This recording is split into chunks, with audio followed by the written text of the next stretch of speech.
오늘은 요양보호사에 관심이 있거나 하고 계신 분들을 위한 정보를 알려드리고 요양보호사 시급, 급여를 많이 받는 법에 대해서 알려드리고자 하는데요. 영상 순서는 이렇습니다. 요양보호사 꼭 알아야 할 5가지, 그리고 2012년 바뀐 요양보호사 수당체계 정보, 가족요양, 방문요양은 어떤 것인지, 급여는 어떻게 받는지, 그리고 방문요양센터를 잘 선택해야 하는 이유와 요양보호사 시급 및 급여를 많이 받는 법에 대해서 알려드리고자 합니다. 먼저 요양보호사 꼭 알아야 할 5가지 내용입니다. 요양보호사와 간병인의 차이를 말씀드리자면 요양보호사는 국가 자격증입니다. 자격증이 있어야 활동할 수가 있고요. 월급 또한 국가에서 지급하다시피 하기 때문에 취업이 보장되어 있다고 볼 수가 있습니다. 이런 점에서 간병인과는 조금 다르다고 보시면 되고요. 그리고 취업은 어떻게 하는지, 학력 제한이 있는지, 나이 제한이 있는지 궁금하신 분들이 있을 텐데요. 취업은 요양보호사 자격증을 따시면 주간보호, 방문요양 등 센터 등록을 하시면 일을 하실 수가 있고요. 그리고 취업에 있어서 나이 제한, 학력 제한이 따로 없다는 점이 이 요양보호사의 장점이라고 보시면 되겠습니다. 그러면 월급은 어떻게 주는지 궁금하실 텐데요.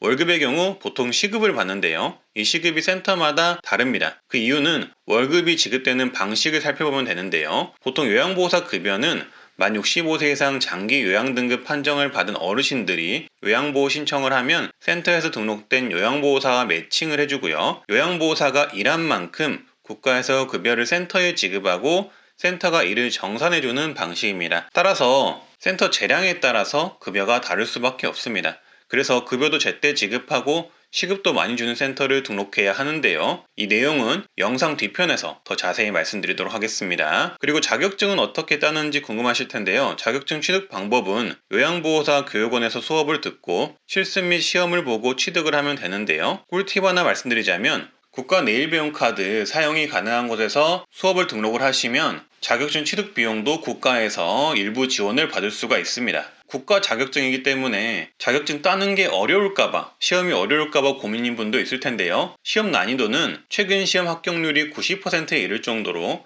합격률이 높은 자격증이라고 보시면 되기 때문에 두려워 말고 도전해보시는 게 좋습니다. 다음은 2012년 변경된 요양보호사 수당체계를 말씀드리겠습니다.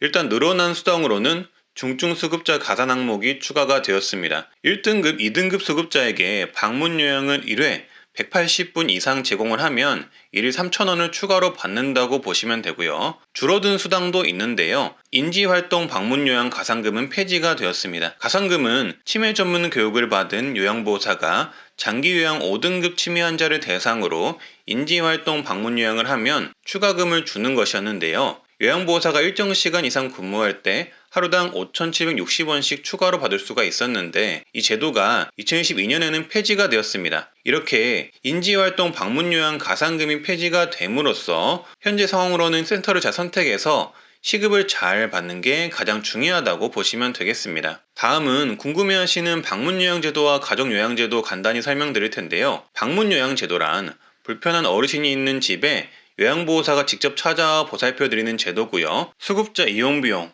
즉 이 방문요양 제도를 이용하는 비용의 경우 정부에서 85%에서 100%까지 지원을 해준다고 합니다. 그래서 요양보호사 같은 경우는 거의 대부분을 국가에서 급여를 받는다고 보시면 되겠죠. 가족요양제도는 요양보호사가 가족을 직접 돌보면서 급여를 받을 수 있는 제도인데요. 매일 1시간 또는 1시간 반을 집에서 가족을 돌봐드리면 적게는 월 44만원에서 최대 93만원까지 받을 수가 있습니다.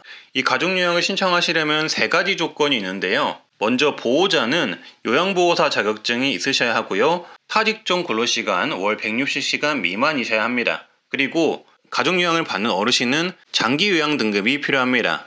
따라서 이런 방문요양이나 가족요양제도를 받으시려면 국민건강보험공단에서 노인 장기요양 등급을 받으셔야 하는데요. 그 절차로는 돌봄받을 대상이 노인성 질환이라는 의견소견서를 국민건강보험공단에 제출을 하시면 공단에서 방문을 해서 돌봄받을 어르신, 돌봄받을 대상자를 상태 확인 후 판정을 합니다. 그리고 노인 장기 요양 등급을 판정을 받으셨다면 이후에 방문요양센터에 등록을 하셔서 가족요양, 방문요양을 이용하시면 되겠습니다. 그리고 방문요양센터를 잘 선택해야 하는 이유를 말씀드릴 텐데요. 아까 말씀드렸듯이 이렇게 방문요양이든 가족요양이든 요양보호사는 센터를 통해 급여를 지급받게 되고요.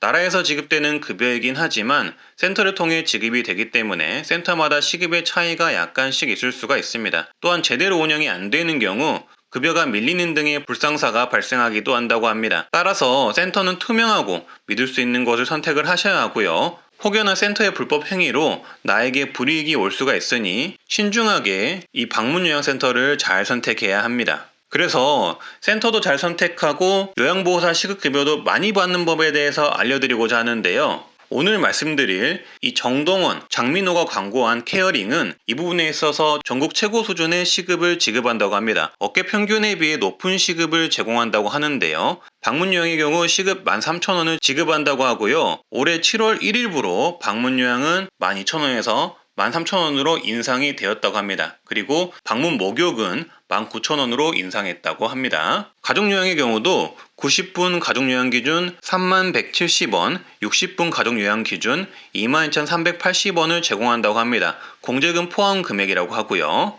또한 이 케어링의 경우 업무 중 각종 부당한 대우를 받는 경우에도 케어링 측에서 변호사 동행과 법적 절차를 진행하여서 적극적으로 요양보호사님들을 보호하고 문제 해결을 해줄 수가 있다고 하고요. 정동원, 장민호가 선전할 만큼 전국적으로 등록이 가능한 센터로 현재 등록한 요양보호사 선생님이 15,000명 정도가 되며 보건복지부 지정 예비사회적 기업으로 신뢰할 수 있는 기업으로 선정된 기업이기도 합니다. 따라서 케어링은 전국 최고 수준의 급여와 처우를 보장받을 수 있다고 이야기하는데요. 혹시나 요양보호사에 관심이 있거나 요양보호사 센터 등록에 관심이 있는 분들은 이 케어링을 통해서 상담 한번 받아보시면 좋을 듯 합니다. 상담은 전화 1522-6585로 하시거나 웹사이트 케어링을 통해서 하시면 되고요. 아래 하단 댓글에 링크로도 남겨놓도록 하겠습니다. 그래서 요양보호사 관련된 정보나 상담이 필요하시면 여기 케어링으로 한번 전화해보시는 것을 추천을 드립니다. 네, 오늘은 요양보호사 관련된 정보와 시급 많이 받는 법에 대해서 알아봤는데요. 조금이라도 도움 되셨으면 하고요. 이상 트렌드 라디오였습니다. 오늘도 건강하고 행복하시길 바라겠습니다. 감사합니다.